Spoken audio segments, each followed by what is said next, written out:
Hello, আসসালামু আলাইকুম। আমার নাম মোহাম্মদ হৃদয় ইসলাম। এখন আমি তোমাদের পড়াতে যাচ্ছি পদার্থবিজ্ঞানের প্রথম অধ্যায়। তো আসো, টপিক গুলো কি কি দেখা আছে। টপিকে প্রথমে আছে হচ্ছে সায়েন্স, পদার্থবিজ্ঞান, পদার্থবিজ্ঞানের মূল লক্ষ্য, এবং পরে আছে হচ্ছে ভৌত রাশি। তো আমরা তো প্রথমেই কথা আসি, আমরা তো সায়েন্স নিয়ে পড়াশোনা করি, বিজ্ঞান, কিংবা তোমরা অন্য কোনো বিভাগে থাকতে পারো, আর্টস থাকতে পারো, কমার্স থাকতে পারো, সমস্যা নেই। তবে আমরা সায়েন্স শব্দটির অর্থ জানবো। সায়েন্স, নর্মালি তোমাকে যদি কেউ প্রশ্ন করে সায়েন্স শব্দটির অর্থ কি বলো তোমরা, বিজ্ঞান, এটা কোথা থেকে আসলো, এটা তো আমরা জানি না, এটা একটু জেনে নিই। সায়েন্সটা লিখি SCIEN, সি, সায়েন্স। এই সায়েন্স শব্দটি এসেছে হচ্ছে গ্রিক শব্দ স্কিও, স্কিউ। এখন এই স্কিউ শব্দের আবার অর্থ কি? স্কিউ শব্দের অর্থ হচ্ছে জানা। ওকে, তাহলে তোমাকে যদি কেউ প্রশ্ন করে যে সায়েন্স শব্দের আরো একটি শব্দ থাকতে পারে, সেটা হচ্ছে কি, জানা। এখন আসো পদার্থবিজ্ঞান, আমরা তো পদার্থবিজ্ঞান সাবজেক্টই পড়ছি। এটা পদার্থবিজ্ঞান শব্দটি আবার কোথা থেকে আসলো, এটা আবার জানতে হবে। তো আসলে পদার্থবিজ্ঞান শব্দটি আসছে হচ্ছে গ্রিক শব্দ ফুসিস থেকে। দেখি, গ্রিক শব্দ ফুসিস। ফুসিস, ফুসিস শব্দের অর্থ কি? ফুসিস শব্দের অর্থ হচ্ছে প্রকৃতি। ফুসিস শব্দের অর্থ হচ্ছে প্রকৃতি। এখন নর্মালি তোমাকে যদি কেউ প্রশ্ন করে পদার্থ বিজ্ঞানের সংজ্ঞা দাও, তুমি পারবা? অবশ্যই পারবা, কেন না? তাহলে কি বলতে পারি, পদার্থবিজ্ঞান যে বিজ্ঞানে পদার্থ এবং শক্তি, পদার্থকে শক্তিতে রূপান্তর এবং শক্তিকে পদার্থে রূপান্তর করা হয়, তাকে বলবো পদার্থবিজ্ঞান। ওকে, আচ্ছা। এরপর আসো পদার্থবিজ্ঞানের মূল লক্ষ্যটা কি। পদার্থবিজ্ঞানের মূল লক্ষ্য হচ্ছে পর্যবেক্ষণ করা, তারপরে পরীক্ষণ করা, পদার্থ ও শক্তির মধ্যে সম্পর্ক উদ্ঘাটন করা, এবং তা পরিমাণগতভাবে প্রকাশ করা হচ্ছে পদার্থবিজ্ঞানের মূল লক্ষ্য। ওকে, এরপর আসো আমরা ভৌত রাশি সম্পর্কে জানবো।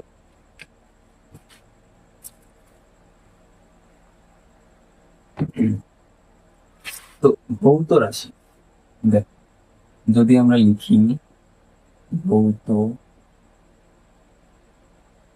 রাশি, এই কথাটি দ্বারা কি বোঝাচ্ছে? ভৌত বলতে আমরা কি জানি বলতো? জগৎ। ওকে, আর রাশি, রাশি শব্দের অর্থ হচ্ছে যা পরিমাপ করতে পারে, যা পরিমাপ করা যায়। অর্থাৎ তাহলে ভৌত রাশি কাকে বলবো বলতো? ভৌত জগতে যা কিছু পরিমাপ করা যায় তাকে আমরা রাশি বলবো। তাহলে সুন্দরভাবে সংজ্ঞাটি লিখে নিই, ভৌত জগতে যা কিছু পরিমাপ করা যায় তাকে কি বলবো? ভৌত রাশি বলবো। ওকে, এখন আসুন, ভৌত রাশি এই দুই ভাগে ভাগ করা যায়, সেটা হচ্ছে মৌলিক রাশি এবং হচ্ছে যৌগিক রাশি। তাহলে লিখি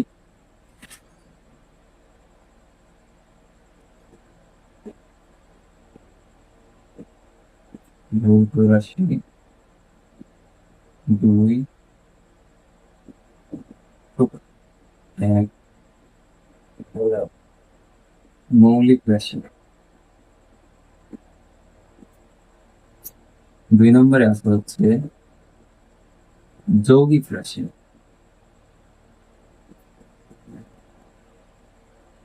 ওকে, এখন দেখো মৌলিক রাশির আবার অপর নাম আছে। মৌলিক রাশির অপর নাম হচ্ছে স্কেলার রাশি, স্কেলার রাশি। তারপরে যৌগিক রাশির অপর নাম আছে, সেটা হচ্ছে লব্ধ রাশি।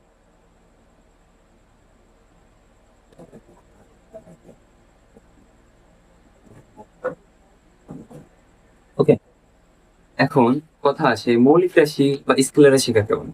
মৌলিক রাশি, আমরা তো মৌলিক রাশি শিখছি। তো মৌলিক রাশি হচ্ছে যে সকল রাশিকে প্রকাশ করার জন্য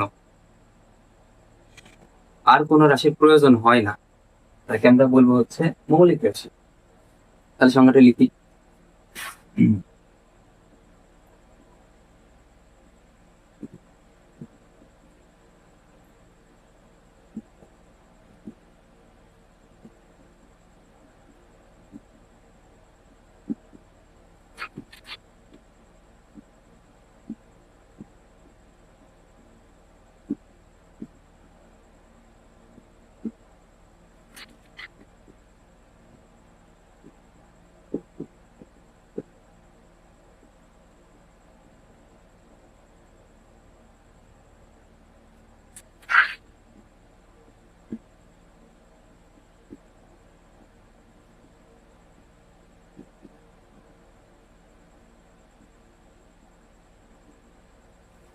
এরপর আসবো যৌগিক রাশি। যৌগিক রাশি হচ্ছে যে সকল রাশিকে প্রকাশ করার জন্য অন্য কোনো রাশির সাহায্যের প্রয়োজন হয় তাকে আমরা বলবো হচ্ছে যৌগিক রাশি।